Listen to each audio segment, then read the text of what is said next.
कथा इस प्रकार की है, भुशुंडी रामायण की संस्कृत का ग्रंथ है।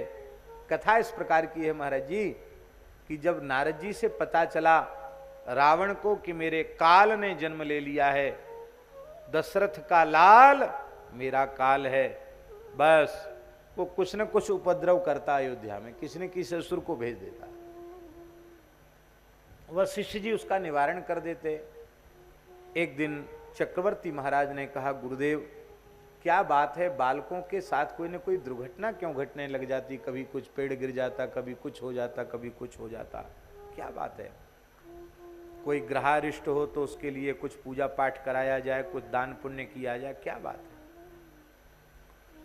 वशिष्ठ जी ने कहा, अब पूरी रहस्य तो बताना ठीक नहीं है, क्योंकि तो पुत्र भाव ही रखते हैं। उन्होंने कहा, देखो ऐसा है,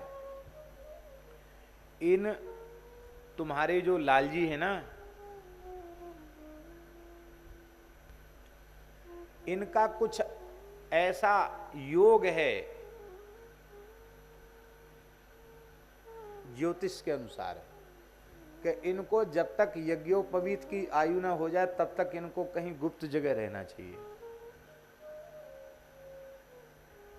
बोले मैं कैसे उनके बिना जीऊंगा? बोले कोई बात नहीं, चूड़ाकरण संस्कार हो गया है, जिसको चोटी रखना कहते मुंडन। अब यज्ञोपवीत अभी नहीं हुआ, अभी आप सरयू के उस पार जो आपके अधीनस्थ गोपराज हैं श्रीकर, वो जो आपके गोपराज हैं उनके यहाँ आप लालजी को भेज दें और आप बिना किसी घोषणा के जा जा करके लालजी से मिल आवें, देख आवें। जब आपको वियोग हो तब माताएं भी चली जाएं, पर जाहिर में घोषणा पूर्वक नहीं, ऐसे गुपचुप तरीके से। वहां इन पर कोई अरिष्ट नहीं आएगा, आएगा भी तो नष्ट हो जाएगा। कैसे? बोले गो सेवा से अरिष्ट दूर होगा। अब तो प्रसन्न हो गए। हमारे पूर्वजों में राजर्षि दिलीप की गो सेवा प्रसिद्ध है। हमारे चारों लालजी को गो सेवा का अवसर मिलेगा। गोपराज के यहाँ चारों लालजी पहुंचा दिए गए और वहां सबसे पहले ठाकुर जी ने बछड़ा बछिया चराए, फिर ठाकुर जी ने गैया चराई और वहां ठाकुर जी ने गोप कन्याओं को ब्रजलीला में पुनः गोचारण करने के लिए ग्वाल वालों को, गोप कन्याओं को रास लीला, गोचारण लीला आदि करने का वचन भी दिया है। और श्री कृष्णावतार की भूमिका उस गोचारण में, कृष्णावतार की गोचारण की भूमिका का निर्माण हुआ है। ऐसा बहुत सुंदर भाव पूज्य श्री कृपात्री जी महाराज अपने मुखारबंद से प्रस्तुत किया करते हैं। गीता प्रेस में कुछ श्लोक भी अंकित हैं गो अंक में। जैसे हमारी ब्रजलीला में ठाकुर जी ने खेल खेल में असुरों का वध किया है। अयोध्या इसका नाम है अवध। अवध, जहां किसी का वध न हो वो अवध है। योद्धुम अयोग्या, अयोध्या युद्ध के योग्य न हो, जहां युद्ध न होता हो।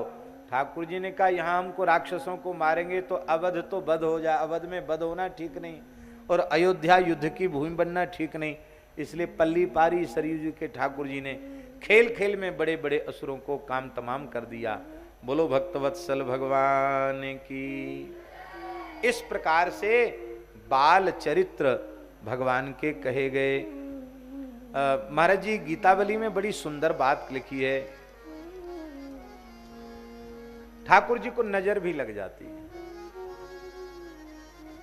नजर लग जाती है ठाकुर जी को, तो अनमने से हो जाते हैं, दूध नहीं पीते हैं।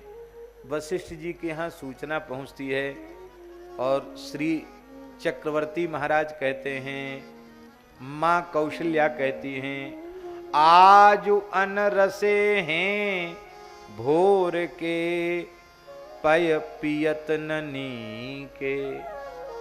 आज सवेरे से अनमने हैं लाल जी, राम जी अनमने, दूध नहीं पी रहे हैं। क्या करें? बोले इनको थोड़ा झाड़ा लगा दीजिए। श्री वशिष्ठ जी हृदय से गदगद हो जाते हैं।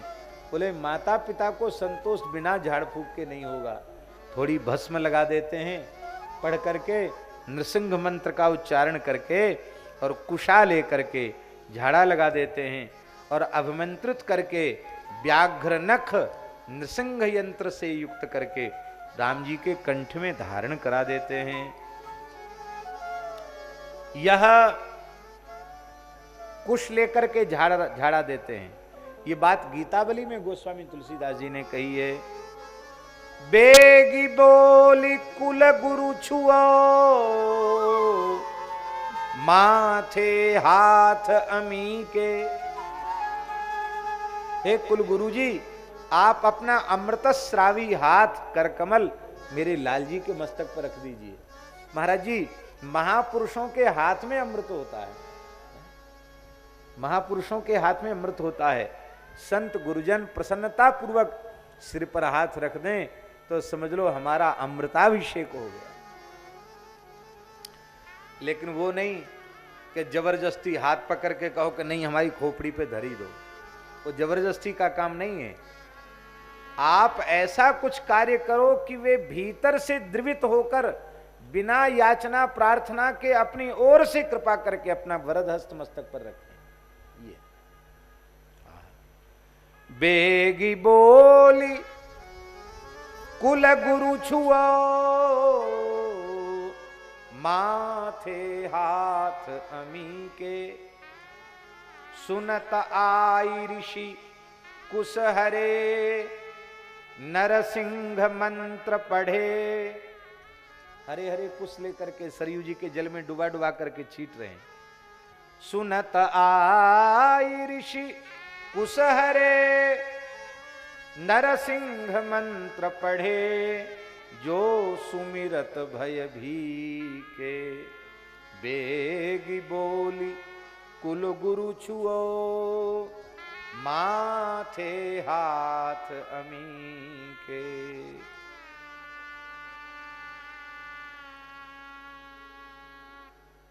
महापुरुषों के गुरुजनों के हाथ की क्या महिमा है, इसको दिखाने के लिए सरकार आहा माथे हाथ ऋषि जब दियो, माथे हाथ ऋषि जब दियो, राम किलकन लागे। राम जी किलकारी भरने लगे। राम किलकन लागे, महिमा समुझ लीला बिलोक गुरु। सजल नयन लीला बिलोक गुरु। राम जी गुरु जी की गरिमा महिमा, संतों की महिमा को स्थापित करने के लिए, सबको बोध कराने के लिए ठाकुर जी ये लीला कर रहे हैं। नजर लगने वाली, अनमना होने वाली, अन्य मनस्क होने वाली। और जैसे ही झाड़ा लगाया, मस्तक पर करकमल पधराया, राम जी किलकारी भरने लगे, हंसने लगे। इस लीला को वशिष्ठ जी समझ गए। ये केवल गुरु महिमा, संत महिमा, विप्र महिमा को स्थापित करने के लिए ऐसा नाटक कर रहे हैं। तो क्या हुआ? सजल नयन तनु पुलक, रोम रोम जागे। सजल नयन तनु पुलक, रोम रोम जागे। लिए गोद धाये गोद ते, मोद मुनि मन अनुरागे। बेली बोगी बोली कुल गुरु छुओ, माथे हाथ अमी के। माथे हाथ अमी के।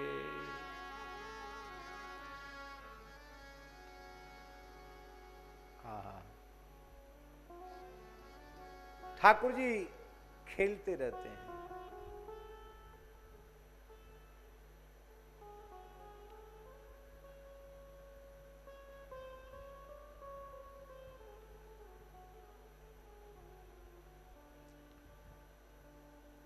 दशरथ जी के एक कुटुंबी भाई लगते थे। उनकी पत्नी का नाम रत्नमाला था और महाराज का नाम क्या था, मैं थोड़ा विस्मृत हो रहा हूं। ग्रंथ देखकर बताऊंगा। वो रघुवंशी ही थे, दशरथ जी के चचेरे भाई लगते थे। सूर्यवंश तो बड़ा है ना। एक दिन वो महल में आए। दशरथ जी अपने महल के ही उपवन में, बगीचे में श्री रामभद्र को अपनी छाती से लगाए हुए विचरण कर रहे हैं, थोड़े टहल रहे हैं।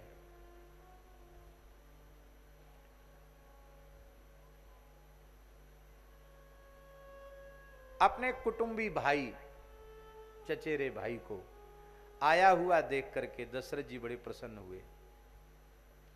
दशरथ जी ने कहा, वत्स रामभद्र, ये तुम्हारे ज्येष्ठ पितृव्य हैं, इनको प्रणाम करो। राम जी तो क्या कहना, मातु पिता गुरु ना वही माथा, प्रणाम किया उन्होंने।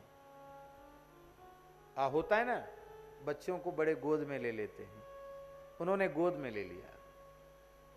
दशरथ जी फिर अपने कार्य में लग गए। और आज पूरे दिन दशरथ जी के चचेरे भाई की गोद में वीरसेन जी नाम था उनका, वीरसेन जी, वीरसेन जी के गोद में राम जी ने क्रीड़ा की है और उनकी पत्नी रत्नमाला की गोद में ठाकुर जी ने क्रीड़ा की है। अब जब शाम को ठाकुर जी को नींद आ गई तब माता ने लेकर उनको पौढ़ाया है सेज पर। लेकिन वीरसेन जी और रत्नमाला जी इतने व्याकुल हो गए हैं कि अब राम लला के बिना हम रह नहीं सकते। मन तो ये कर रहा है कि अब दशरथ महल, कौशल्या महल में ही रह जाएं और दिन रात इनकी धाय बनकर इनकी सेवा करें, लेकिन संकोच है, संभव नहीं है। तो वे अयोध्या से चलकर बद्रिकाश्रम पहुंच गए और उन्होंने अत्यंत विरह से व्यथित होकर के श्री राम को लाड़ लड़ाने के लिए वात्सल्य भाव से उन्होंने तप आरंभ किया है। और वे उस विरह में अधिक समय तक जीवित नहीं रह सके, 10-11 वर्ष तक ही वे जीवित रहे। और भगवान ने प्रकट होकर उन्हें दर्शन दिया और कहा, कोई बात नहीं, आप प्रसन्नता पूर्वक प्रयाण करो, और जब मैं व्रज में अवतार ग्रहण करूंगा तो आप ही वीरसेन जी, आप नंद बाबा बनेंगे और रत्नमाला जी यशोदा जी बनेंगी। और जितने वर्ष तक तुमने मेरी तपस्या करके मेरे वात्सल्य सुख का अनुभव करने के लिए तप किया है, 11 वर्ष तक हम आपके पास रहकर आपको शैशव लीला, बाल लीला, माखन चोरी लीला है और समस्त लीलाओं का सुख हम तुम्हें प्रदान करेंगे। तो भैया, कृष्णावतार की भूमिका भी हमारे राम जी के अवतार से ही बनती है। बोलो रामचंद्र भगवान की।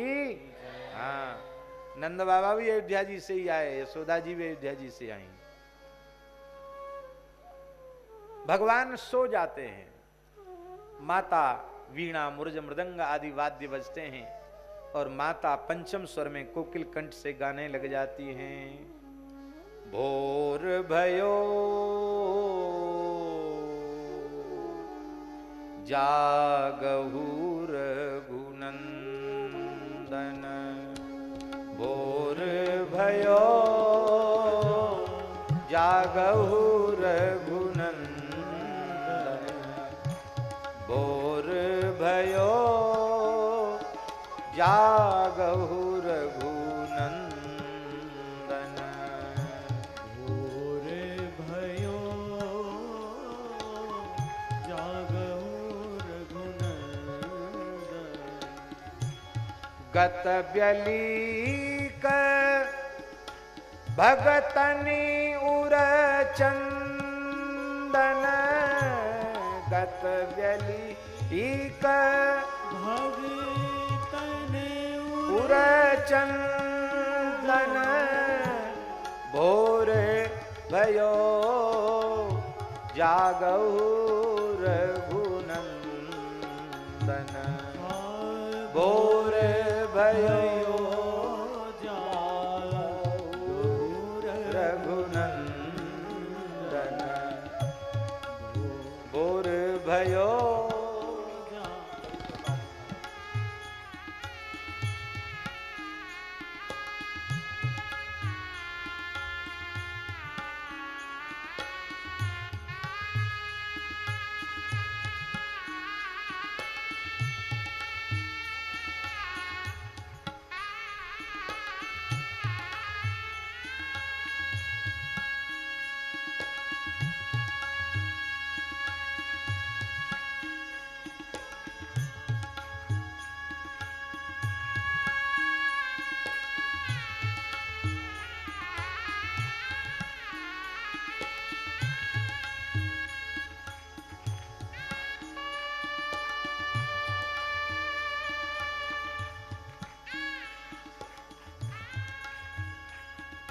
आहा।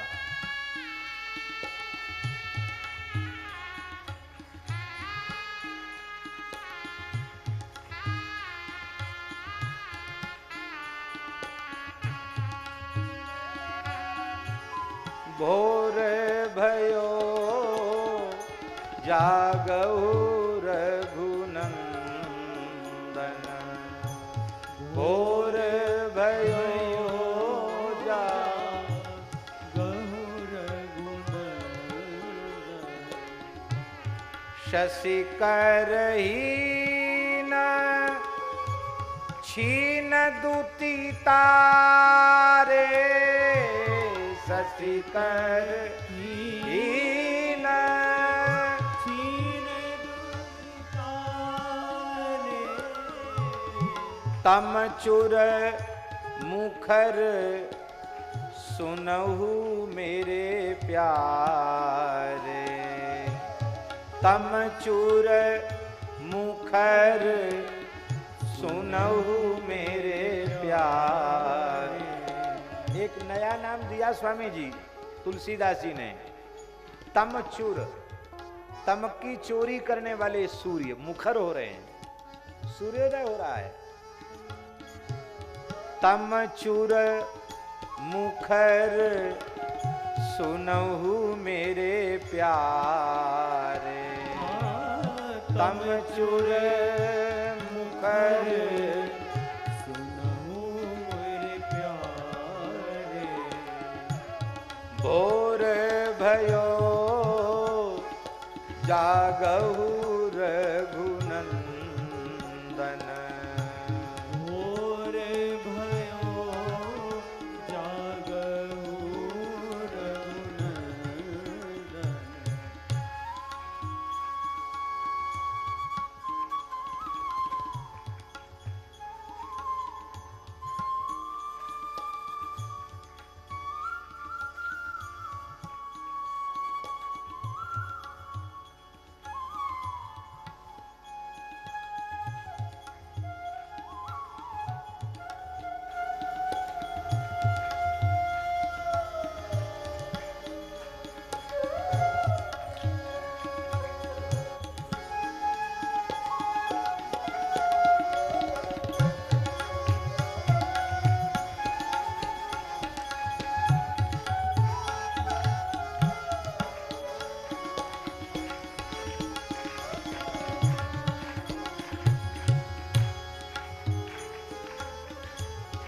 विकसित कंज कुमुद बिलखाने,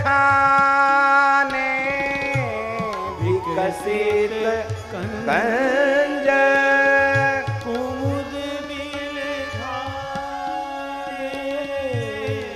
विकसित कंज कुमुद बिलखाने,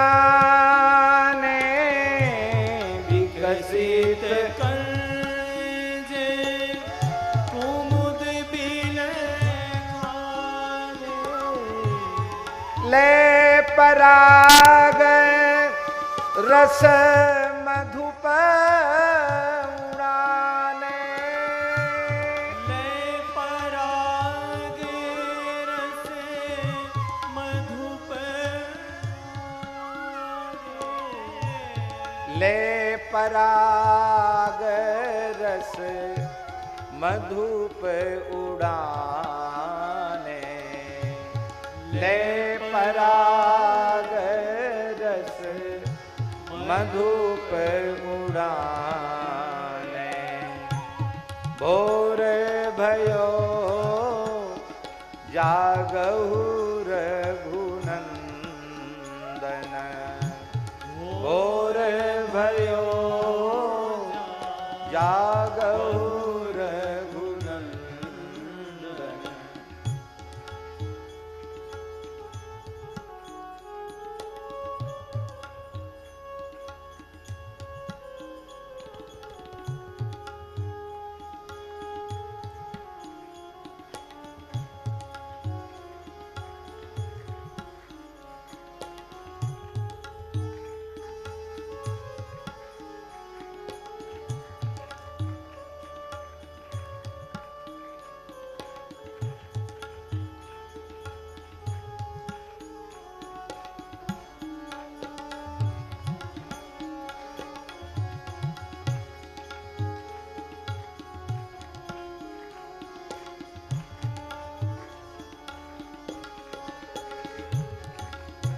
अनुज सखा सब बोलनी आए, अनुज सखा सब बोलनी आए, बंदिन अति पुनीत गुण गाए, बंदिन अति पुनीत गुण गाए, भोर भयो जागहु रघुनंदन,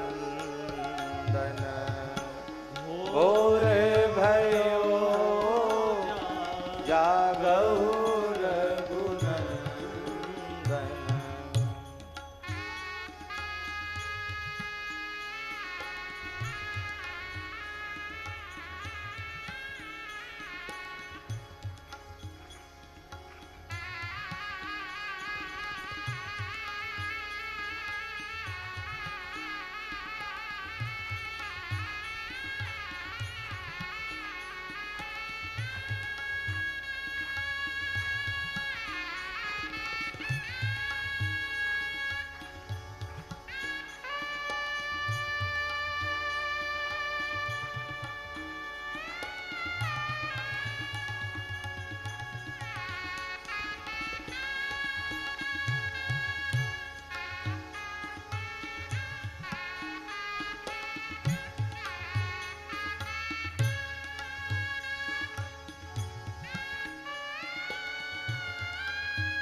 भोर भयो जागहु रघुनंदन,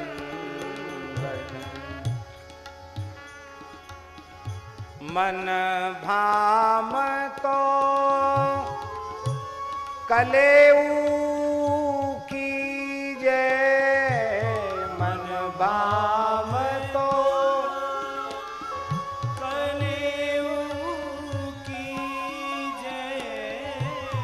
मन भाम तो कलेऊ कीजे, मन भाम तो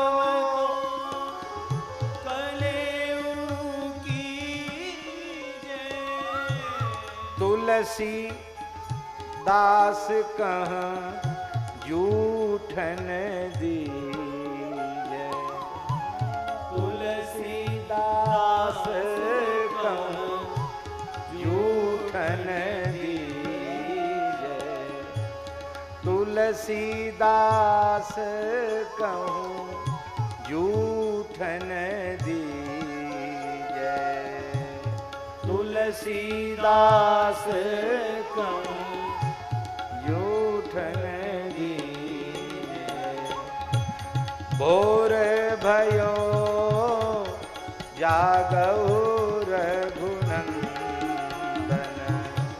भोर भयो जागहु रघुनंदन, भोर भयो जागहु रघुनंदन, भोर भयो जागहु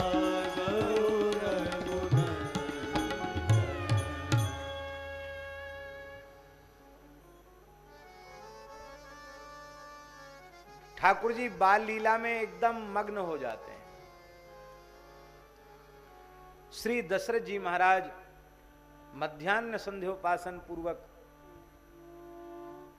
भोजनशाला में विराजमान हैं, पाकशाला में, भोजनशाला में, भोजन के स्थान में सुंदर मणिजटित पीठ उस पर विराजे हैं। सामने सुंदर एक मणिजटित स्वर्णमयी पीठिका विराजमान है। विशाल स्वर्णमय थाल है। विविध प्रकार के भक्ष्य भोज्य लेह्य चोष्य व्यंजन कौशल्या आदि महारानियों ने बड़े प्यार प्रेम से, बड़े लाड़ से पधराए हैं।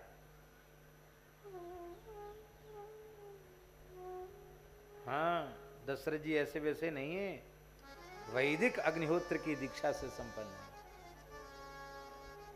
महाराज जी, हमको ठीक से भोजन करना आ जाए तो भोजन भी यज्ञ हो जाएगा। छांदोग्य उपनिषद के अनुसार विधि पूर्वक भोजन भी यज्ञ है। ओम अमृतोपस्तरणमसि स्वाहा, आचमन करते हैं, फिर प्राणाहुति देते हैं, आपोषण करते हैं, फिर अमृता पिधानमसि स्वाहा इत्यादि प्रकार से जो शास्त्र विधि से किया गया भोजन है वो भी जठराग्नि में दी हुई आहुति है, यज्ञ है। माताएं कहती हैं कि महाराज आप पाओ ना, थाली पर बैठकर बलि वैसुदेव हो गया, सब हो गया, आचमन भी कर लिया है, अब ग्रास मुख में क्यों नहीं देते? दशरथ जी कहते हैं क्या कहें महारानी, बिना श्री रामभद्र को अपनी गोद में बिठाए एक भी ग्रास मुख में लेने का मन ही नहीं होता। भूख ही तब लगती, खाने की रुचि ही तब उत्पन्न होती है जब राम लला हमारी अंक में होते हैं। उनको पहले लेके आओ। तो रामभद्र नहीं आवेंगे तो मैं कुछ भी ग्रहण नहीं करूंगा। तो ठाकुर जी खेल रहे हैं गोस्वामी जी के शब्दों में, भोजन करत बोल जब राजा, नहीं आवत तजी बाल समाजा। भोजन करत बोले जब राजा, नहीं आवत तरी बाल समाजा। कौशल्या जी कहती मैं जाती हूं। कौशल्या जब बोलन जाई, कौशल्या जब बोलन जाई, ठुमुके ठुमुके प्रभु चलहि पराई। ठुमुके ठुमुके प्रभु चलहि पराई। पराई माने भाग जाते हैं ठाकुर जी, पकड़ में नहीं आते हैं। बहुत लोग प्रेम से गाते, ठुमुक चलत रामचंद्र बाजत पैजनिया, किलकत उठी चलत धाय परत भूमि लटपटाय, धाय मातु गोद लेत दशरथ की रनिया, ठुमुक चलत रामचंद्र बाजत पैजनिया। बड़ा सुंदर गोस्वामी जी ने वर्णन किया है। ठाकुर जी रज में स्नान किए, धूसल धूरी भरे तनु आए, भूपति बिहसी गोद बैठाए। प्राणाहुति देना भूल गए महाराज जी। प्राणों के जो प्राण श्री राम है, प्राणहुते प्रिय लागहि सब कह राम कृपाल। राम जी तो प्राणों के प्राण हैं, अपने मुख में प्राणाहुति देना भूल गए। महाराज साक्षात प्राण तो प्रभु ही हैं, इसलिए प्राणाय स्वाहा राम जी के मुख में, अपानाय स्वाहा राम जी के मुख में, व्यानाय स्वाहा, समानाय स्वाहा, उदानाय स्वाहा करके राम जी के ही मुख में आहुति देते हैं। और भैया विश्वात्मा के मुख में आहुति देने से ब्रह्मांड का कौन ऐसा जीव है जो अतृप्त रह जाए। बाल रूप रघुनाथ जी को पवाते हैं, सारा ब्रह्मांड तृप्त होता है। भैया सच्चे चक्रवर्ती सम्राट हो गए। ऐसा चक्रवर्ती सम्राट न भूतो न भविष्यति, जिसने अपने लाल को 5 ग्रास खिलाकर ही पूरे ब्रह्मांड को तृप्त कर दिया हो। ऐसे चक्रवर्ती महाराज दशरथ हैं। आहा। पूज्य श्री गोपालाचार्य जी महाराज कहते थे, लुधियाना भी वो पधारते थे दंडी आश्रम में, तो पूज्य श्री गोपालाचार्य जी महाराज कहते थे कि अब चारों लाल जी है ना, तो पूरी पंचायत बैठी है दशरथ जी के पास। इधर राम जी हैं, इधर भरत जी हैं, राम जी को उधर लक्ष्मण जी हैं, इधर भरत जी को उधर शत्रुघ्न जी हैं। कभी उनके मुख में देते, कभी उनके मुख में देते, कभी उनके मुख में देते हैं। माताएं कहती हैं आपने पाया ही नहीं, सब तो इनको खिला रहे हो, अब खुद को खाने के तो भूल ही गए। दशरथ जी कहते देखो, जय हो श्री वृंदावन बिहारी लाल की। एक बड़े अच्छे महापुरुष पूज्य ब्रह्मचारी श्री ब्रह्म स्वरूप जी पधारे हैं। आपसे प्रार्थना यहाँ बाबूजी के पास आके बैठ जाए, हमको दर्शन होगा अच्छी प्रकार से। बड़े विनम्र संत हैं और बड़े उच्च कोटि के गोभक्त हैं।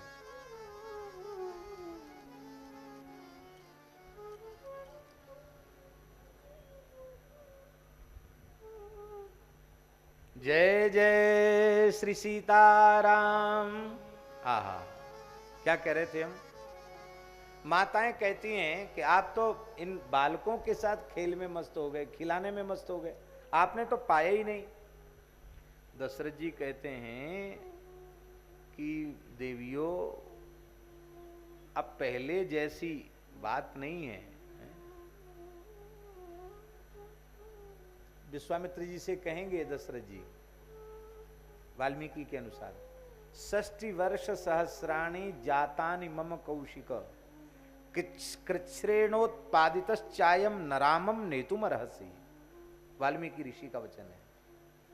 दशरथ जी कह रहे हैं विश्वामित्र जी महाराज, 60,000 साल की उम्र में राम जी का जन्म हुआ है। दशरथ जी की कितनी उम्र हो गई थी? 60,000 वर्ष की आयु हो चुकी थी।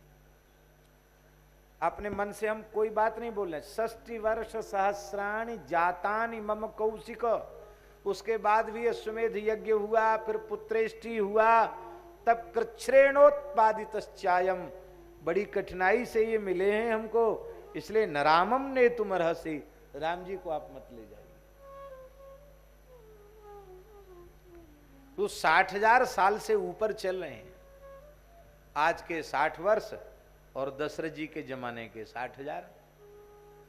आज के तो कितने जल्दी बाल पक जाते हैं पता नहीं। दशरथ जी जब 60,000 साल के हो गए, एक दिन उन्होंने ध्यान से दर्पण में देखा तो श्रवण समीप भयूसित केसा, यहां एक वचन का प्रयोग, श्रवण समीप भयऊ, भयसित केसा नहीं, भयूसित केसा, पूरी दाढ़ी मूछ बाल सब काले हैं, कान के पास केवल एक बाल सफेद हो गया। अरे बोले मनहु जरठपन अस उपदेशा, लगता बुढ़ापा आ गया। तब गुरु गृह गए तुरंत महिपाला, चरण बंदी करी विनय विशाला। आप सब सुन चुके। अब तो लोग जो है ना, कोई रंग आता है उस रंग से अपना सिर काला कर लेते हैं, बाल काला कर लेते हैं, क्या कहते हैं उसको, कलर कर लेते हैं। जो भी हो भाई, ये बाल रंगने की संस्कृति असुरों की है, भारतीयों की नहीं है, सनातन धर्मियों की नहीं है। बाल क्यों रंगना, किसके लिए रंगना? बाल रंग करके मृत्यु को धोखा दे सकते हो क्या? भगवान को धोखा दे सकते हो क्या? भाई धोखा दोगे तो अपने आप को ही धोखा दोगे।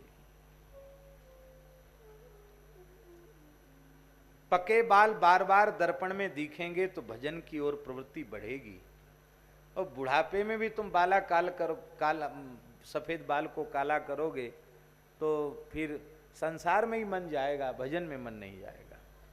ये सब ठाकुर जी की चेतावनी है, ये सब ठाकुर जी की चेतावनी है।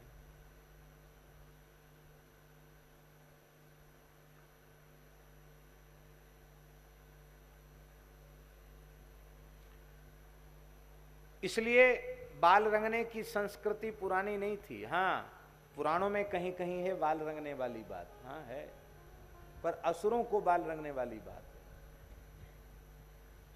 पूतना के लिए भागवत में लिखा अरुण मूर्धजाम, उसके बाल लाल थे, न काले थे न सफेद। लाल कैसे हो गए? लोग मेहंदी वगैरह कुछ लगा ली होगी, बूढ़ी तो थी, बाल लाल हो गए। और भी कई जगह वाल्मीकि में भी असुरों को बाल काले करने की बात लिखी है। असुर कौन है? अलग से कोई सिंह पूंछ नहीं होते हैं। भोगवादी प्रवृत्ति के जो लोग हैं, जिनका लक्ष्य भगवान नहीं है, जिनका लक्ष्य भोग ही है, ऐसे लोग ही असुर हैं। पूज्य श्री डोंगरे जी महाराज एक बड़ी अच्छी बात कहते थे, उनकी वाणी से दास ने सुना। वो कहते थे कि हिरण्याक्ष और हिरण्यकशिपु ये असुर क्यों? कहते इनका नाम ही बताता है ऐसी प्रवृत्ति जिसकी हो वो मनुष्य, मनुष्य नहीं असुर है। हिरण्याक्ष, हिरण्य माने सोना, धन, अक्ष माने आंख। जिनकी आंख सदा धन पर अर्थात भोगों पर टिकी रहती है वो मनुष्य ही हिरण्याक्ष है, वो असुर है। और कशिपु माने होता सैया, भोग स्थान, और हिरण्य माने धन। सारे संसार के सुख वैभव को मैं अकेले ही भोग लूं, ऐसी दुष्प्रवृत्ति जिसकी है वो है हिरण्यकशिपु। तो भैया ये प्रवृत्ति मनुष्य में नहीं होनी चाहिए। और ये प्रवृत्ति नष्ट होगी कैसे? सत्संग से नष्ट होगी, हैं? क्योंकि बिनु सत्संग विवेक न होई, राम कृपा बिन सुलभ न सोई। बिना सत्संग के विवेक नहीं होगा, और वो सत्संग बिना श्री राम जी की कृपा के प्राप्त होगा नहीं। इसलिए गुरुवाणी में राम सुमिर यही तेरो काज है, यही तुम्हारा काम, राम राम करो, राम राम करो।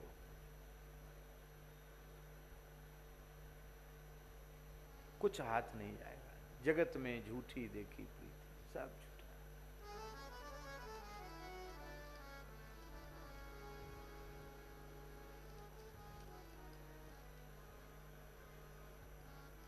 वृद्धावस्था अभिशाप नहीं है। वृद्धावस्था केवल शरीर की वृद्धावस्था नहीं है। वस्तुतः बाल्यकाल से लेकर युवावस्था पर्यंत जो साधन किया गया है, उस साधन की परिपक्वावस्था वृद्धावस्था है। जीवन भर जो साधन किया जाता है उसका स्वाद बुढ़ापे में आता है। हमने देखा है, महाराज जी महापुरुषों को देखा है, शरीर जर्जर और वृद्ध है, लेकिन वह अपने आत्मानंद ब्रह्मानंद की मस्ती में डूबे हुए। हमारे पूज्य गुरुदेव अंतिम लीला में थे और हम बिहारी जी दर्शन करने गए, तो वहाँ एक बहुत अच्छे संत मिले। नाम तो उनका कुछ दूसरा था, पर उनको लोग उपाध्याय जी कहते थे। उपाध्याय परिवार का जन्म था, बड़े पढ़े लिखे विद्वान थे। पूज्य पंडित श्री गया प्रसाद जी महाराज के साधक थे। महाराज जी ऐसे महात्मा थे उपाध्याय जी, जो 8-8, 10-10 दिन तक भाव समाधि में रहते थे। अत्यंत अंतर्मुखी प्रवृत्ति, अत्यंत अंतर्मुखी। 10-10 दिन तक अपने कमरे से बाहर नहीं निकलते, न अन्न न जल न शरीर की कोई क्रिया, भाव समाधि में चले जाते। बहुत अच्छे महात्मा। पंडित जी महाराज बहुत संतुष्ट थे उन पर। वो बिहारी जी में मिले, राम राम हुआ, तो उन्होंने पूछा महाराज जी का स्वास्थ्य कैसा? कि महाराज जी का स्वास्थ्य तो ठीक नहीं। तो बोले हमारे दर्शन की इच्छा है, चलो। तो रिक्शा में बिठाकर हम उनको ले आए। महाराज जी को उन्होंने साष्टांग प्रणाम किया। हमने महाराज जी को कहा, महाराज जी पूज्य श्री उपाध्याय जी आए। महाराज जी खूब स्नेह रखते थे। महाराज जी ने हाथ जोड़े, लेटे थे, सिर झुकाया। उन्होंने पूछा, महाराज जी कैसे हैं? इतना सुनते ही वे बोले, बहुत आनंद, बहुत आनंद, बहुत आनंद, परम आनंद, महा आनंद, आनंद आनंद आनंद। सारे देह पर आनंद के भाव प्रकट हो। आनंद आनंद आनंद, बस इतने ही बोल।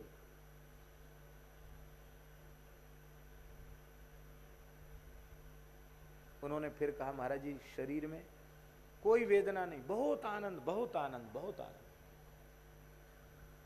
बाद में कहा, एक बात की वेदना है। महाराज जी ये भगवत धाम जाने के 24 घंटे पहले की बात है। एक बात की वेदना है। क्या? आप जैसे अंतर्निष्ठ, अंतर्मुखी प्रवृत्ति के साधक अपना भजन साधन छोड़ करके यहाँ तक रात्रि के समय कष्ट कर रहे हैं, बस आपके कष्ट का विचार करके कष्ट हो रहा है, बाकी हमें कोई कष्ट नहीं।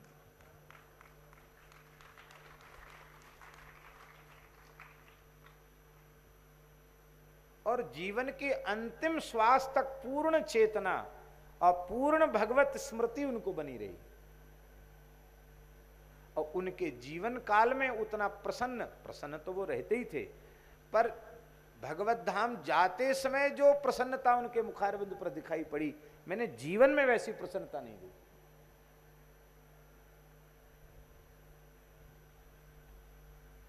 कपिलोपाख्यान उच्चारण करके हम सुना रहे, ध्याये चिरम भगवतस् चरणारविंदम गा करके सुना रहे थे।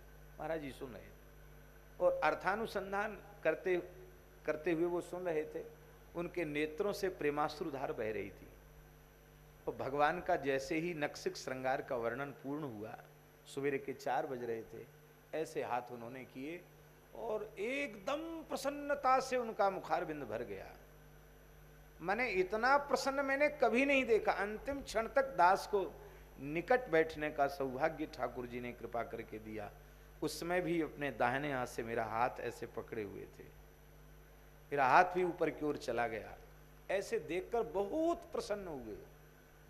हमको ऐसा लगता है कि जो वर्णन कर रहे थे वो स्वरूप भगवान का उनके नेत्रों के समक्ष था।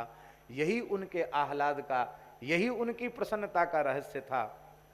और जेठ का महीना, श्रुति पंचमी, उत्तरायण सूर्य, प्रातः काल की ब्रह्मवेला, आकाश में मेघ का वर्षा का कोई लक्षण नहीं, लेकिन ठीक 4 बजे मधुर वृष्टि हुई और मेघ गर्जन भी हुआ और बिजली भी चमकी।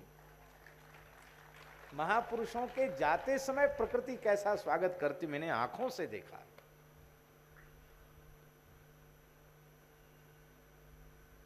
कहां तो जन्मत मरत दुसह दुख होई। ये है जीवन भर की साधना का सुख।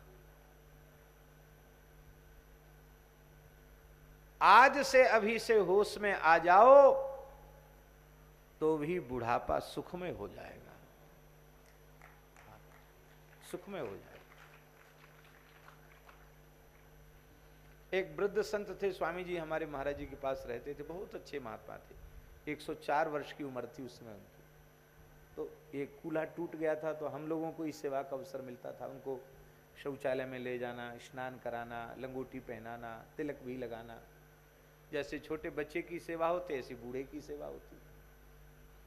अब वो पुराने महात्मा थे तो उनको उठा के रखते हरे राम बाबा को, तो कई बार उनको थोड़ा शायद कुछ लगता होगा, वो गाली भी देते थे।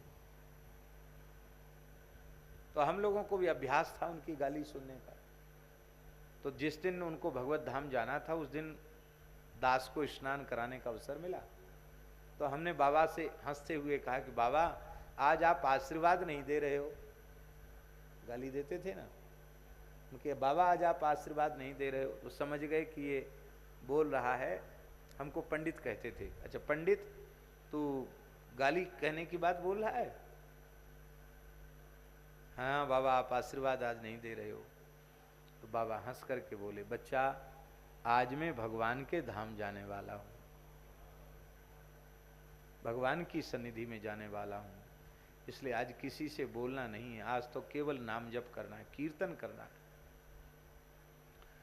हमने कहा बाबा हमने अब तक किसी को मरते देखा नहीं, आप मरने लग जाओ तो आवाज दे के हमको बुला लेना, पंडित इधर आओ। क्यों? बोले हम देखेंगे कैसे मरते हैं, छोटे ही थे हम देखेंगे कैसे मरते हैं। बाबा बोले बच्चा हमने पवित्र विप्र कुल में जन्म लिया है और जब से होश संभाला है तब से अब तक राम राम किया है, मैंने कोई ऐसा काम नहीं किया जिससे मुझे ग्लानि हो। मैं जब मरूंगा तो मुझे खुद खबर नहीं पड़ेगी कि क्या मैं मर रहा हूं। तो हमने कि बाबा कैसे मरेंगे? बैठे बैठे राम राम करते करते जाऊंगा। ये बात हुई है बाबा से। और रात्रि के लगभग 10:30 बजे, जेठ का आषाढ़ का महीना था, उत्तरायण सूर्य थे, छत पर हम लेटे थे, महाराज जी भी लेटे थे। अकस्मात बहुत जोर का प्रकाश वटवृक्ष के ऊपर हुआ और वहीं पास में वटवृक्ष था और ज्योति आकाश में विलीन हुई। इतना जोर का प्रकाश कि जहां हम लेटे थे वहां सब जगमग जगमग हो गया। हमने कहा श्री सीताराम ऐसा बोला। महाराज जी बोले कोई दिव्य महापुरुष भगवत धाम पधारे, बस ये बोले और बोले सो जाओ। महाराज जी भी लेटे थे, हम भी लेट गए। मन में हमारे आया कि सोते सोते मन में आया कि बाबा बोल रहे थे कि आज वैकुंठ जाऊंगा, कहीं बाबा ही तो नहीं चले गए। तो सवेरे लगभग 3 बजे अपने राम उठे, उठ करके उनके निकट गए, आवाज लगाई श्री सीताराम सीताराम, राधे श्याम बाबा सीताराम बाबा। बाबा बोले नहीं और बाबा दीवाल के सहारे बैठे और ऐसे करमाला कर रहे हैं, क्योंकि वो शरीर उतनी शुद्धि नहीं रहती थी तो तुलसी माला न रख करके वो उंगलियों पर ही जप करते रहते, करमाला कर रहे थे। तो हम सोचे कि बाबा जो है जप कर रहे हैं, जप में बोलते नहीं और अब ज्यादा छेड़ेंगे तो गाली देंगे, ऐसा मन में आया। मैंने महाराज जी को कहा कि महाराज जी बाबा बोल नहीं रहे हैं, ऐसे खाली भजन कर रहे हैं। महाराज जी आए, महाराज जी ने स्पर्श किया, बाबा भगवत धाम चले गए। महाराज जी ब्रह्मरंध्र से भगवत धाम।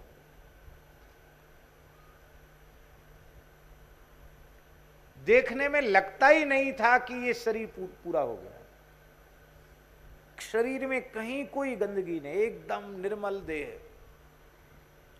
गौरवर्ण तो था ही और बढ़िया से हमने खूब मल के स्नान करा, तो सुंदर तिलक लगे हुए थे। दीवाल से टिक के बैठे, ऐसी मुद्रा, पैर मुड़ता नहीं था, पैर लंबा किए हुए थे। फिर हम लोग उनको यमुना जी में जल समाधि करने के लिए ले गए।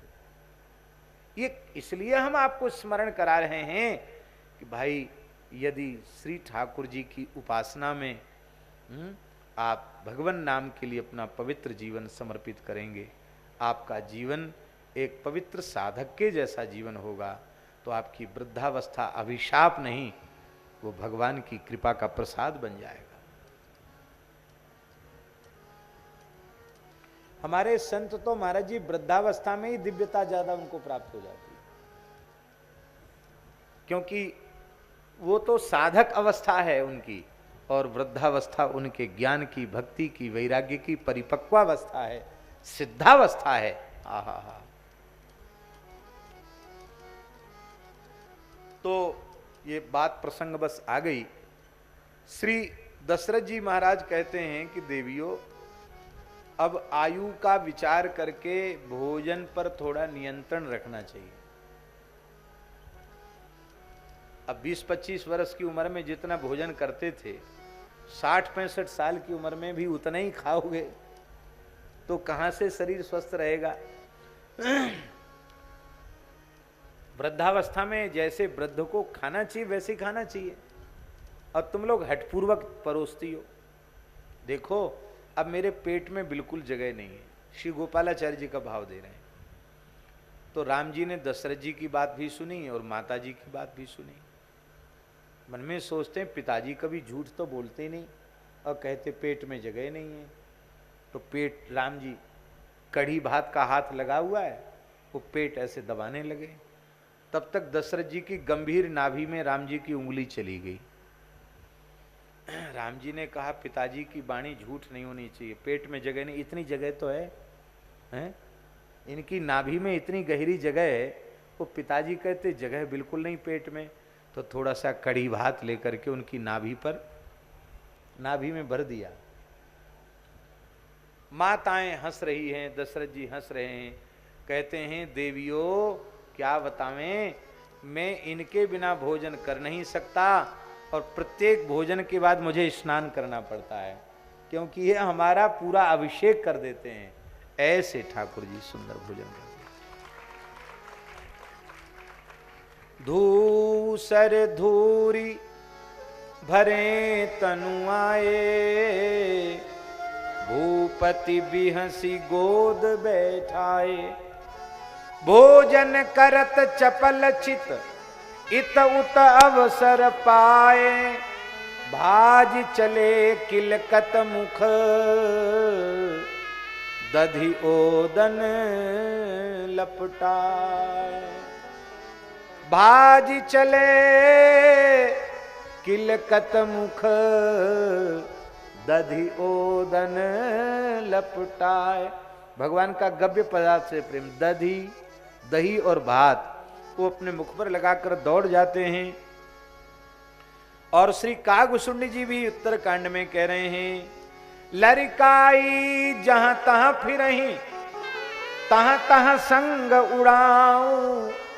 जूठन परे अजर मह सो उठाए करी खाऊं। मैं कागभूषुंडी के रूप में वहां पहुंच करके भगवान के अधर से जो प्रसाद गिरता है उसको मैं प्रेम से खाता हूं। बड़ी सुंदर श्री ठाकुर जी की बाल लीला है। कवितावली में कब हूं ससी मांगत आरी करें, कब हूं प्रतिबिंब निहारी डरे। कब हूं कर ताल बजाए के नाचत, मातु सवे मन मोद भरे। कब हूं कर ताल बजाए के नाचत, मातु सवे मन मोद भरे। कब हूं ऋषि आई कहे हठीके, पुनि लेत सोई जेही लागी अरे। अब देश के बालक चारी सदा, तुलसी मन मंदिर में बिहरे। अब देश के बालक चारी सदा, तुलसी मन मंदिर में बिहरे। अब देश के बालक चारी सदा, तुलसी मन मंदिर में बहरे। शोभा कैसी है, बरदंत की पंगति कुंद कली, अधराधर पल्लव बुखोलन की। चपला चमके घन बीच जगे, छवि मोतिन माल अमोलन की। घुंघरारी लटे लटके मुख ऊपर, कुंडल लोल कपोलन की। न्योछावर प्राण करे तुलसी, बलि जाऊं लला इन बोलन की। न्योछावर प्राण करे तुलसी, बलि जाऊं लला इन बोलन की। ऐसी बाल छवि पर तुलसीदास जी कहते क्या न्योछावर करें, प्राण ही न्योछावर कर देना चाहिए। कैसी शोभा है, पद कंजनी मंजू बनी पनही, धनु ही सर पंकज पानी लिए। चरणों में सुंदर मखमली जूती हैं, छोटी छोटी धनुषी तरकस छोटे छोटे बाण हाथ में लिए हैं। पद पंकज मंजू बनी पनही, धनु ही सर पंकज पानी लिए। लरिका संग खेलत डोलत हैं, सरजू तट चौहट बाट हिए, लरिका संग खेलत डोलत हैं, सरजू तट चौहट बाट ही। तुलसी अस बालक सो नहीं ने, तुलसी अस बालक सो नहीं ने, कहा जप जोग समाधि किए, कहा जप जोग समाधि किए।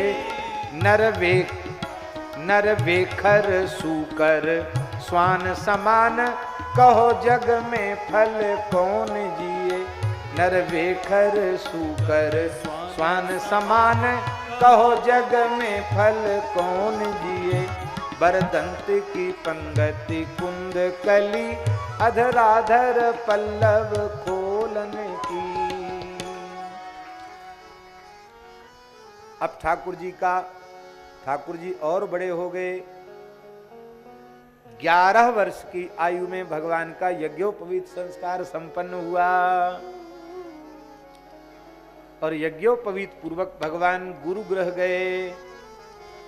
गुरु गृह गए पढ़न रघुराई, गुरु गृह गए पढ़न रघुराई। अलप काल विद्या सब आई, अलप काल विद्या सब आई। कौशलपुरवासी नर नारी वृद्ध अरुबाल, प्राणहु ते प्रिय लागत, सब कहीं राम कृपाल। सबको प्राणों से अधिक प्रिय भगवान लगते हैं। अपना अध्ययन थोड़े ही समय में, लगभग 1 वर्ष में ही भगवान संपूर्ण षडंग वेद का अध्ययन करके गांधर्वे चैव निष्णातः धनुर्वेदे विशारदः, लिखा है वाल्मीकि में। गांधर्व में, संगीत में भगवान बड़े निपुण हैं, निष्णात हैं। राम जी बड़ी सुंदर वीणा बजाते हैं। और धनुर्वेदे विशारदः, धनुर्वेद में विशारद हैं राम जी, आ गए हैं। और अब अपने मंगलमय आदर्श चरित्र से, यद्यपि अवस्था भगवान की 13 साल की ही है, लेकिन 13 वर्ष के राम जी उनकी प्रत्येक क्रिया सीख लेने योग्य है। आहा, प्रात काल उठी के रघुनाथा, प्रात काल उठी के रघुनाथा।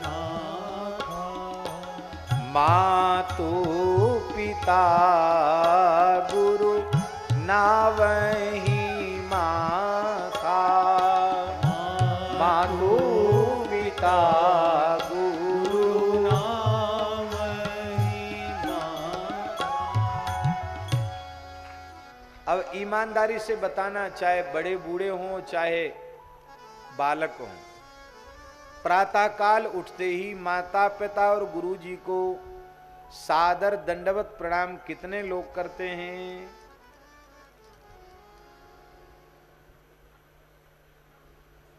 अरे मान लो माता पिता उपस्थित न हो, शरीर से गुरु जी उपस्थित न हो, तो भी उनकी सत्ता को प्रणाम तो किया जा सकता है कि नहीं? पुरुषार्थ चतुष्टय की सिद्धि का साधन ये शरीर है, और इस शरीर की प्राप्ति में माता पिता की भूमिका है। इसलिए प्रत्येक व्यक्ति को प्रातःकाल उठ करके अपनी माँ के चरणों में प्रणाम, अपने पिता के चरणों में प्रणाम करना चाहिए, फिर श्री गुरुदेव के चरणों में प्रणाम करना चाहिए। प्रणाम करने का स्वभाव बना लो।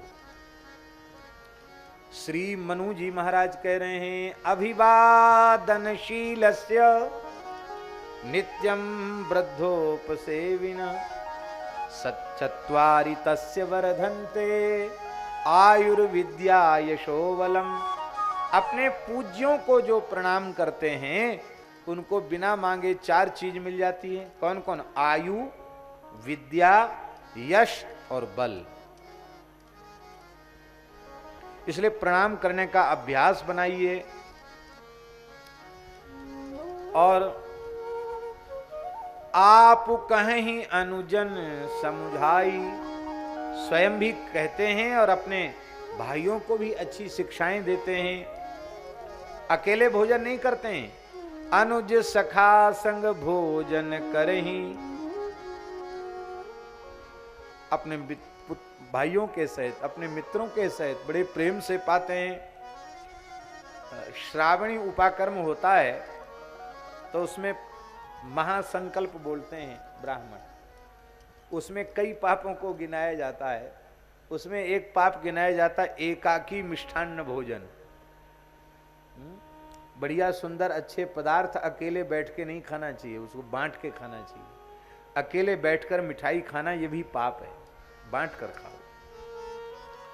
हमारे पूज्य गुरुदेव पहाड़ी बाबा कहते थे, बांट खाए बरक्कत और अकेले खाए हरक्कत। बांट के खाओगे तो बरक्कत होगी, अकेले खाना ही हरकत है। बांट खाए बैकुंठे जाए और अकेले खाए सो नरके जाए। बहुत से लोग कहते हैं हम तो घी पीते हैं, हम घी पीते हैं, पर ऐसे घी नहीं पीते हैं, रजाई ओढ़कर घी पीते हैं। क्या करके? रजाई ओढ़ के, कंबल ओढ़ के घी पीते हैं।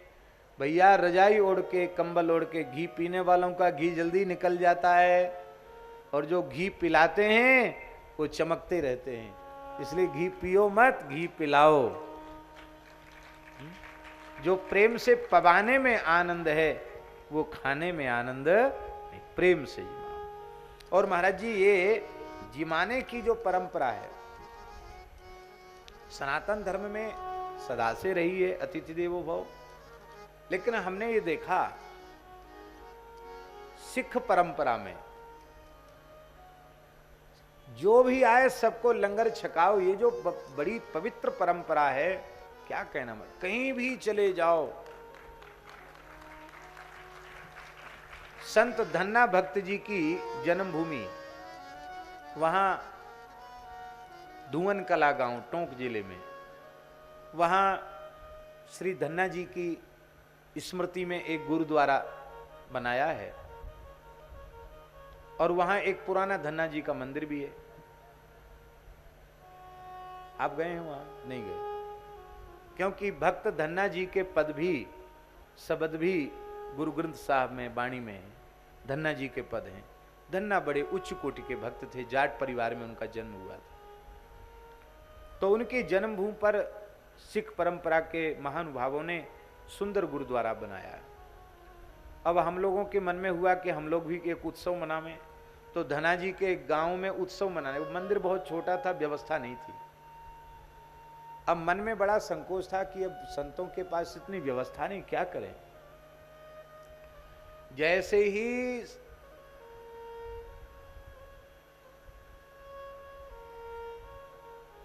गुरुद्वारे के जो प्रबंधक संत हैं उनको ये पता चला कि कुछ वृंदावन के साधु आकर उत्सव मनाना चाहते हैं, उन्होंने अपनी ओर से कहा, बाबा जी आप चाहे जितने लोग चले आओ, खूब लंगर छको, खूब लोगों को छकाओ, हैं, आप जैसे चाहो वैसे उत्सव करो। महात्मा लोग बोले, भाई हम लोगों का तो थोड़ा अपना बनाने खाने का नियम है। हाँ सब व्यवस्था हो जाएगी राशन पानी की, बस बाबा जी एक बात है, हाँ कुछ बाबा जी लोग चिलम वगैरह पीते, वो यहाँ नहीं पीना। कुछ बाबा जी ऐसे भी होते हैं ना, वो धुआं धक्कड़ करने वाले, बोले वो हमारे यहाँ की मर्यादा है, चिलम वगैरह नहीं पीना। हम लोगों ने कहा कि हम लोगों में कोई ऐसा नहीं है जो उट पटांग चीज खाता पीता हो, यहाँ तो सब सात्विक लोग हैं। हाँ तब बाबा खूब भाषा तो इधर ही की बोल रहे थे, थोड़ी कठोर भाषा है लेकिन प्रेम बहुत है। तो महाराज जी हमने ये अनुभव करके देखा, इतनी सुंदर सेवा उन्होंने की। नहीं महाराज, परिचय की भक्ति तो सब जगह होती, बिना परिचय की भक्ति ये मैंने देखा। खूब खिलाओ, खाओ मत, खिलाओ ज्यादा। खिलाने में जो तृप्ति होगी वो खुद खाने में तृप्ति नहीं होगी। तो अनुज सखा संग भोजन करही, भाइयों के साथ भोजन करते हैं, मित्रों के साथ भोजन करते हैं। मानो राम जी निर्देश दे रहे हैं, भाई आप अपने घर में हो, अपने भाइयों को भी भोजन के समय याद कर लो, आपके कोई मित्र हो उनको भी याद कर लो। सब एक साथ बैठकर खाएंगे तो सबका प्रेम स्थापित होगा। आजकल लोगों को खाने की फुर्सत ही नहीं, कमाने में इतने डूब गए कि उनको खाने की फुर्सत नहीं। अरे भाई कमाते किस लिए हो? खाने के लिए तो कमा रहे हो, वो खाने की फुर्सत नहीं है तो कमा क्यों रहे हो? फिर पवित्रता पूर्वक, मर्यादा पूर्वक और प्रसाद पाना चाहिए। यद्यपि राम जी सर्वज्ञ हैं, सब जानते हैं, लेकिन इसके बाद भी आयुष मांगी करहीं पुर काजा, देखी चरित हर से मन राजा। आप बढ़िया से बढ़िया काम कर रहे हैं, अच्छी बात है, बड़ों का आशीर्वाद है, ये भी बहुत अच्छी बात है। लेकिन यदि वह अच्छा कार्य भी आप अपने बड़ों से पूछ पूछ कर करते हैं तो उनका हृदय इतने से ही प्रसन्न हो जाता है और अपने पूज्यों की, अपने बड़ों की प्रसन्नता ही उस व्यक्ति का काम बना देती है, कल्याण कर देती है। कई ऐसी घटनाएं महाराज जी, शिष्य ने बहुत अच्छा काम किया पर गुरु जी को नहीं पूछता था और उसी से बीच वाले लोगों को अवसर मिल गया और उन्होंने ऐसा कुछ वातावरण पैदा कर दिया कि योग्य शिष्य स्थान से बहिष्कृत हो गया। ये मर्यादा है, काम करो पर बड़ों से पूछ कर करो, उनका आशीर्वाद हो जाएगा उनकी वाणी से तो आप बच जाओगे। और एक बहुत बड़ा लाभ होगा, आप सफल हो ये कार्य में तो आपको अहंकार नहीं होगा। आपके मन में आएगा पूज्य पिताजी ने आशीर्वाद दिया था, आज्ञा दी थी, गुरुजी ने आज्ञा दी थी, इसलिए उनके आशीर्वाद से हो गया। अब मान लो नहीं हुआ, विफल हो गए तो बहुत ग्लानि नहीं होगी, हमने तो आज्ञा का पालन किया, नहीं हुआ तो क्या हुआ। और यदि आपने अपने मन से किया तो जय का अहंकार और पराजय का विषाद, ये दोनों तुमको भोगना पड़ेंगे, सुख दुख दोनों प्राप्त करने पड़ेंगे। और बड़ों की आज्ञा मानकर करोगे तो सुख दुख के झमेले से ऊपर उठ जाओगे, मुक्त हो जाओगे। राम जी का प्रत्येक चरित्र आदर्श है। इसी बीच में सिद्धाश्रम निवासी, जिसको वर्तमान में बक्सर कहते हैं, पुराणों में उस स्थान का नाम व्याघ्रसर और सिद्धाश्रम, ये दो नाम आए। और एक विशेष बात है, ये बक्सर व्याघ्रसर भगवान के प्रधान 10 अवतारों में एक अवतार की प्राकट्य भूमि है। आज कौन का अवतार हुआ जानते हैं? बोलो बामन भगवान की जय। आज श्रवण द्वादशी है, आज विजय द्वादशी है। आज ही अदिति माता के गर्भ से भगवान ने कश्यप जी के गृह में बामन रूप में अवतार ग्रहण किया है। आज बामन द्वादशी है और बामन भगवान का प्राकट्य बक्सर में हुआ। इस बात को पुराणों में तो माना ही गया। श्री करपात्री जी महाराज जब जब बिहार क्षेत्र में जाते तो बक्सर जाकर बामनेश्वर महादेव का अभिषेक पूजन अवश्य करते थे। करपात्री जी कहते थे ये भगवान बामन की प्राकट्य स्थली है। इस समय वो जेल के भीतर है और हम भी जाते हैं तो एक बार बामनेश्वर का दर्शन अभिषेक जरूर करते हैं। बामन भगवान की प्रादुर्भाव भूमि। और पूज्य श्री डोंगरी जी महाराज तो कहकर बक्सर में कथा कहने गए कि वहां बामन भगवान की अवतार भूमि है। बोलो बामन भगवान की जय। ऐसे बक्सर वासी महात्मा श्री विश्वामित्र जी महाराज, उनके यज्ञ में असुर विघ्न करते हैं। उन्होंने निश्चय कर लिया गाधी तनय मन चिंता व्यापी गाधी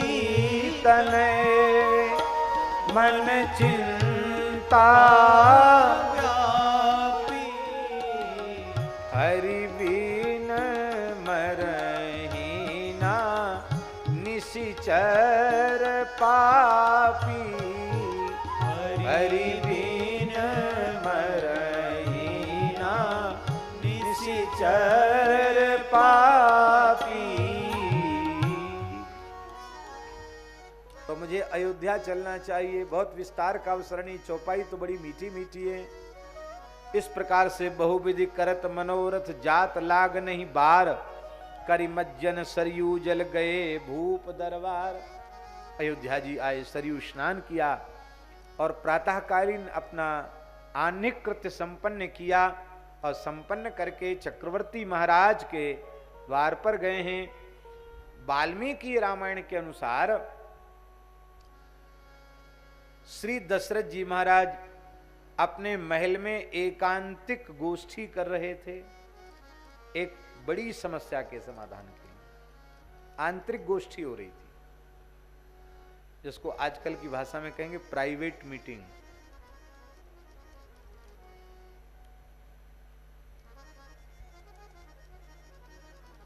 चिंतयामास धर्मात्मा, वाल्मीकि जी कह रहे हैं, चिंतयामास धर्मात्मा सोपाध्याय सबांधव। बंधु बांधव हैं और गुरु जी हैं, बाहरी व्यक्ति को सम्मिलित नहीं किया गया। कौन सी समस्या माता जी? अथ राजा दशरथ तेषां दारक क्रियां प्रति, दारक क्रियां प्रति, इन चारों लाल जी का ब्याह हो जाना चाहिए, इसकी चिंता हो रही है। आप लोग कहेंगे बताओ इतने जल्दी ब्याह उस जमाने में? अभी राम जी 15वीं वर्ष में लगे हैं। हाँ, अभी 15 साल के पूरे नहीं हुए, कितने वर्ष में लगे हैं? 14 के पूरे हो गए, 15वीं में लगे हैं ठाकुर जी। अब ब्याह की चर्चा, चिंता शुरू हो गई। चिंता का कारण यह था कि जब जब चक्रवर्ती महाराज महल में जाते, श्री कौशल्याम्बा, कैकेयी और सुमित्रा यही कहती हैं, आप तो राज्य काज में व्यस्त हैं, आपको लाल जी के ब्याह की चिंता नहीं, आप कुछ नहीं कर रहे उस दिशा में, आपको चिंता ही नहीं होती, आपको सोच ही नहीं रहे। अरे माता पिता का कर्तव्य होता है अपने योग्य संतान का विवाह कर दे। दशरथ जी बोले चिंता बेटी वालों को होती है, बेटा वालों को नहीं होती है। हमारे राम जी कोई कमजोर हैं? रूप में, गुण में, शील में, स्वभाव में, सब में परम उत्कृष्ट हैं। राम जी के जैसे राम जी हैं, इतनी चिंता क्यों हो रही है? तीनों माताओं ने कहा महाराज चिंता इस बात की नहीं कि ब्याह तो खूब हो जाएंगे, पर हमारे राम जी जितने सुंदर हैं उनके अनुरूप बहू मिलनी चाहिए। राम जी से 19 नहीं, राम जी से 21 बहू होनी चाहिए। राम जी से 21 होनी चाहिए, जिसमें हमारा लाला टुकुर मुकुर देखता रह जाए, ऐसी सुंदर बहू आनी चाहिए। ऐसी बहू खोजने के लिए तो पूरी धरती पर पता लगाना पड़ेगा, ऐसी बहू कहीं है। और महाराज जी पद्म पुराण में जो रामचरित्र का वर्णन है, एक नई बात आपको बता रहे हैं। पद्म पुराण में रामचरित्र है, उसके अनुसार तो दशरथ जी ने अयोध्या से ब्राह्मणों को पूरी धरती पर भेजा। सारी धरती के नगरों में, गांवों में, सब जगह जाओ, राम जी के अनुरूप कन्या खोजो। तो एक ब्राह्मणों का दल मिथिला गया है, वहां किशोरी जी का दर्शन करके आया है। उन्होंने कहा महाराज सारी धरती पर राम जी के अनुरूप दुल्हन तो विदेहराज नंदिनी श्री जानकी ही हैं। ये बात पद्म पुराण में लिखी है। विवाह की चिंता हो रही थी, बोले तब तो वही चिंता करनी पड़ेगी। तो हमारे यहाँ तो हमेशा चिंता मुक्त करना गुरु जी का ही काम है, इसलिए गुरु जी को बुलाया गया। गुरु जी के अध्यक्षता में बैठक हो रही है। अभी कुछ मंगलाचरण करके बैठक आरंभ ही भई थी कि तब तक सेवक ने प्रवेश किया। महाराज के जीवन की जय हो, अपराध क्षमा हो। परम तेजस्वी महर्षि विश्वामित्र राजद्वार द्वार पर खड़े हैं, मिलना चाहते हैं। वशिष्ठ जी उठ के खड़े हो गए, चलो महाराज। स्वयं चक्रवर्ती महाराज राजद्वार द्वार पर आए हैं, प्रणाम किया है, भीतर ले गए हैं और पुनि चरणन मेले सुतचारी, राम देख मुनि देह विसारी। राम जी को देख करके चक्रवर्ती महाराज वो तो एकदम श्री विश्वामित्र जी महाराज वेशुद्ध हो गए हैं। भय मगन देखत मुख शोभा, जनु चकोर पूरन ससिलोभा। दशरथ जी ने कहा महाराज आपने विशेष कृपा की है, पर आप जैसे दिव्य महापुरुष अकारण नहीं आ सकते हैं, सकारण ही आवेंगे। कोई विशेष हेतु हो आपके आगमन का तो आप बताइए। हाँ हेतु तो है, क्या? असुर समूह सतावहि मोही, मैं जाचन आयौ नृप तोही। असुर हमारे साधन में विघ्न करते हैं, मैं मांगने आया हूं, इसलिए अनुज समेत देहु रघुनाथा, अनुज समेत देहु रघुनाथा, निश्चर बध में हो सनाथा, निश्चर बध में हो सनाथा। लक्ष्मण जी के सहित राम जी को दे दीजिए, असुरों का वध हो जाएगा और मैं सनाथ हो जाऊंगा।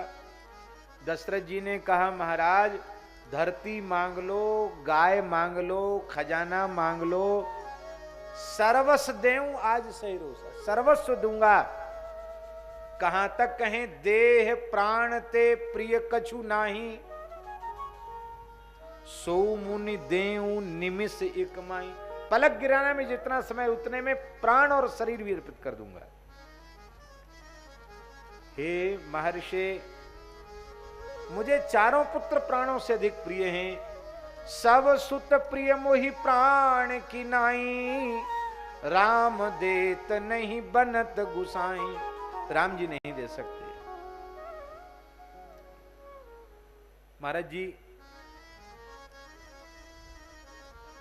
दशरथ जी की ये बात सुनकर के विश्वामित्र जी को दुख नहीं हुआ, नाराज नहीं हुए वो। सुनिंद्र पगिरा प्रेम रस सानी, हृदय हरस माना मुनि ज्ञानी। हृदय में बड़े प्रसन्न हुए। आज दशरथ जी की जगह पर मैं होता और मेरी जगह पर दशरथ जी होते तो क्या मैं दे देता राम जी को? नहीं देता। अरे राम जी देने की चीज है क्या? राम जी तो पाने की चीज है। आहा।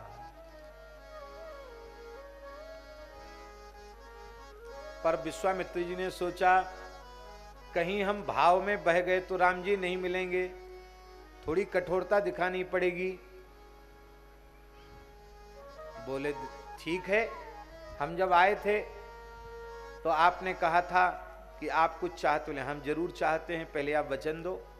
भव सत्य प्रतिश्रव वाल्मीकि ने लिखा है, पहले वचन दो, सच्ची प्रतिज्ञा करो। प्रतिज्ञा कर ली और अब नहीं देना चाहते हो तो मत रखे रहो राम जी को अपने पास, मैं जा रहा हूं। बड़ी प्यारी बात है, राम जी को रख रहे हो और सत्य को छोड़ रहे हो। राम जी सत्य ही हैं। यदि राम जी को रखते हो और सत्य को छोड़ते हो तो जहां सत्य जाएगा वहीं राम जी चले जाएंगे। राम जी तुम्हारे पास नहीं रहेंगे।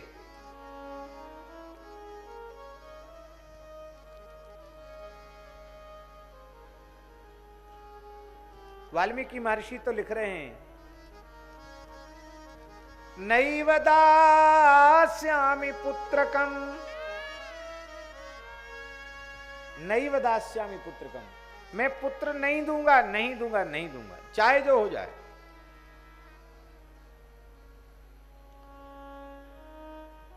अब तो समझ गए विश्वामित्र जी कि मैं शाप दे दूं, उलट पलट कर दूं, सब स्वीकार करेगा, राम जी को तो नहीं देगा। प्राण दे देगा पर राम जी को नहीं देगा। तब समझ में आया कि मुझे आने पर भी प्राप्ति क्यों नहीं हो रही। बहुत बारीक बात है, बहुत बारीक बात है। बोले ब्रह्म की, परमात्मा की, ईश्वर की, भगवान की प्राप्ति, परमात्मा की प्राप्ति सद्गुरु की कृपा से होती है। मैं अपने साधन से यहां तक आया हूं और अपने साधन के बल से राम परम ब्रह्म श्री राम को प्राप्त करना चाहता हूं। कैसे होगा? ये तो गुरु कृपा से होगा। तब गुरु वशिष्ठ की ओर उन्होंने देखा, कातर नेत्रों से देखा और नेत्रों से ही कहा, गुरुदेव अब तो कृपा करो, ये पूंजी आपकी है, आप कृपा करो तो मुझे भी मिल जाएगी, मैं कृतार्थ हो जाऊंगा। आंखें बोलती हैं पर इनकी भाषा मूर्ख नहीं समझते, नागर लोग समझते हैं। वशिष्ठ जी ने नेत्रों से ही कहा, कोई बात नहीं, थोड़ा नाटक गुस्सा का किए रहो, अभी बात बनाता हूं। बिगड़ी बात बनाना तो गुरु जी का काम है। दशरथ जी को उठाया, एकांत में ले गए। बोले क्या नाटक कर रहे हो भाई? आप नाटक बोल रहे हो? हमारे राम जी हमसे लेके जा रहे हो, आप नाटक बोलते हैं? हाँ नाटक। आपने क्यों कहा था कि हम देंगे, फिर क्यों नहीं दे रहे हो? आपका अपयश होगा। अखीर तो यस्य से जीवती। बोले महाराज आप कुछ भी कहो, राम जी तो नहीं देंगे, और कुछ मांग लें, राम जी नहीं देंगे। क्यों नहीं देंगे? वाह, बहुत प्यारी बात। वशिष्ठ जी समझा रहे हैं दशरथ जी को। तेषाम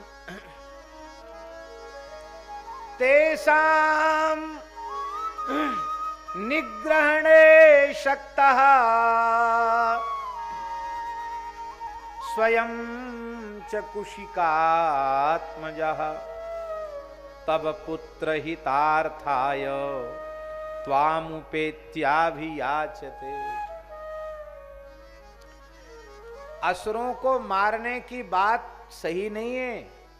उन असुरों को तो एक हुंकार से विश्वामित्र जी भस्म कर देंगे, उनके लिए राम जी की जरूरत नहीं है।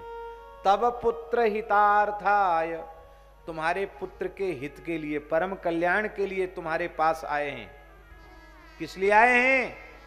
बोले चर्चा किस लिए हो रही थी राम जी के विवाह के लिए? बोले ये ब्याह कराने वाले महात्मा हैं, ये राम जी को लेके जाएंगे तो जुगल जोड़ी करके लाएंगे। अच्छा आपने पहले क्यों नहीं बताया? बोले रहस्य की बात बताई थोड़ी जाती है। दशरथ जी बोले तब तो ऐसा है, हम चारों को भेज देते, कोई बात नहीं। जब ये ब्याह कराने वाले बाबा जी हैं तो चारों को भेज देते हैं। अच्छा है, जहां कहीं तय हो जाएगा फिर हम लोग बारात लेके चलेंगे। बोले देखो अति लोभो न कर्तव्यो लोभम ना भी परित्यजेत अति लोभाभिभूतस्य चक्रम भ्रमति मस्तके। ठीक नहीं है, ज्यादा लालच मत करो, दो को भेजो और दो ही ऐसी भूमिका बनावेंगे कि चारों के ब्याह हो जाएंगे। अच्छा तब तो ठीक है। महाराज जी लिखा है श्रेयस चास्मयी प्रदास्यामी बहुरूपम न संशया। बहुरूपम, बहुरूपम का संस्कृत अर्थ तो जो है सो है ये वाल्मीकि रामायण के तिलक टीकाकार ने बहुरूपम, बधुरूपम श्रेयस चास्मयी दास्यामी, इनका ब्याह कराऊंगा हैं। और इसका भाव गोस्वामी जी ने भी कहा है। क्या? मानस प्रेमी ध्यान दें। तब वशिष्ठ बहुविधि समझावा नृप संदेह नाश कहां पावा। बहुविधि, बहुविधि माने बहुत प्रकार से, वो तो है ही। बहुविधि माने कैसे बहू आवेगी उस विधि को समझा दिया हैं। ब्याह कैसे होगा वो सारी परिपाटी विधि को समझा दिया, बहुविधि समझावा, प्रसन्न होके आए। हाँ हाँ महाराज ले जाइए। राम जी को सौंप दिया महर्षि के हाथों में। राम जी ने कहा गुरुदेव माता जी से आज्ञा ले आवे। विश्वामित्र जी उदास हो गए, बोले पिताजी ने तो ये हालत कर दी और माताओं के आगे तो किसी की चलेगी नहीं, लेकिन अब माताओं से अनुमति लेनी ही चाहिए। बोला ठीक है, पर धैर्य है विश्वामित्र जी को। क्यों? बोले राम जी ने कहा माताओं से अनुमति लेकर आता हूं तो रामो द्विरना विवासते। राम जी ने कहा कि मैं आज्ञा लेकर आ रहा हूं, इसका मतलब वो आएंगे, आज्ञा ले लेंगे किसी भी पद्धति से। और राम जी गए और आ गए। हाँ, माताएं तो आरती का थाल और मिठाई का थाल सजा के खड़ी थी, मिठाई खिलाई और आरती करी, जाओ जल्दी जाओ। क्यों? क्योंकि कल आपने सुना भोले बाबा ज्योतिषी बाबा बन के आए हैं और उन्होंने कहा है, माताओं ने पूछा हमारे लाल जी का ब्याह कब होगा? बोले जब पश्चिम दिशा से बक्सर से एक महात्मा आ जाएंगे विश्वामित्र जी महाराज मांगने के लिए, समझ लेना विवाह का मुहूर्त आ गया, जल्दी उनके साथ विदा कर देना टीका करके, और नहीं तो फिर चूक जाओगी। तो माताएं तो दिन गिन रही थी, आज विश्वामित्र जी आ गए, माताओं ने तो जल्दी मिठाई खिला के कहा जाओ सरकार जल्दी बहू लेके आओ। और अब पुरुष सिंह दो वीर हरसि चले मुनि भय हरन, कृपा सिंधु मति धीर अखिल विश्व कारण करण। राम जी चल पड़े हैं और चल करके प्रथम निवास भगवान ने तमसा के तट पर किया है। तमसा नदी अयोध्या के निकट है, वहां भगवान ने विश्राम किया है। और अब ठाकुर जी को विश्राम करने दें, क्योंकि 7:30 हो गए। अब ठाकुर जी कल बक्सर पहुंचेंगे, ताड़का इतनी जल्दी तो मरेगी नहीं, थोड़ा समय तो लगेगा मरने में। तो कल विश्वामित्र जी के आश्रम में पहुंचेंगे और ठाकुर जी ने चाहा तो कल सीताराम विवाह होगा, लेकिन अभी उठे नहीं। एक महत्वपूर्ण सूचना हम पहले देना चाहते थे लेकिन समय नहीं मिल पाया। बहुत ध्यान से सुने, बड़ी महत्वपूर्ण बात सुनाने जा रहे हैं। गोवंश पर बहुत अत्याचार इस देश में हो रहा है और आज भी 30-35 हजार की संख्या में गोवंश रोज बांग्लादेश की सीमा से, भारत बांग्लादेश की सीमा से बांग्लादेश जा रहा है। और हम व्यासपीठ से धन्यवाद देते हैं बीएसएफ के जवानों को, जो अपने प्राण को जोखिम में डाल करके और गोवंश को बचा रहे हैं। पर वहां के लोग, उस कार्य से जुड़े हुए लोग हमसे जुड़े हैं, वृंदावन में भी वो सब लोग आए थे और उन्होंने कहा महाराज जी वहाँ के ट्रक वाले भी तैयार नहीं होते गायों को लाने के लिए, वहाँ भी प्रबंध किया जा रहा है, कलकत्ते में रहने का भी प्रबंध किया जा रहा है, भारत की अन्य गौशालाओं में भी लाने का प्रबंध किया जा रहा है। लेकिन इस पवित्र कार्य में आप सब उदार मना आस्तिक गोभक्तों के सहयोग की आवश्यकता है।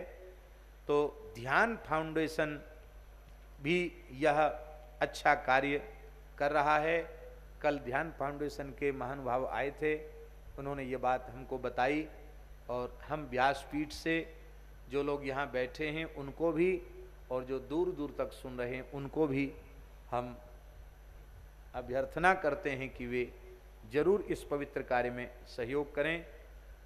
हम भी कलकत्ते की यात्रा निकट में करेंगे तो उस क्षेत्र में जाकर के स्वयं उस स्थिति को देखना चाहते हैं और बहुत अच्छा कार्य हो रहा है। हमारे आलोक जी उसकी पूरी जानकारी इसके माध्यम से दे देंगे।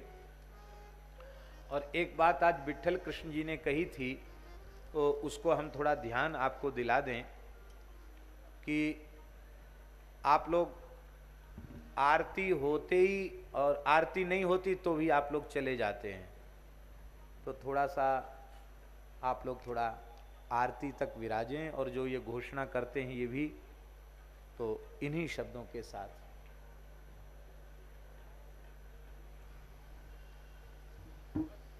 कुछ घोषणा होगी उसके बाद आरती होगी, सब लोग विराजे रहेंगे यथावत, इसके बाद आरती।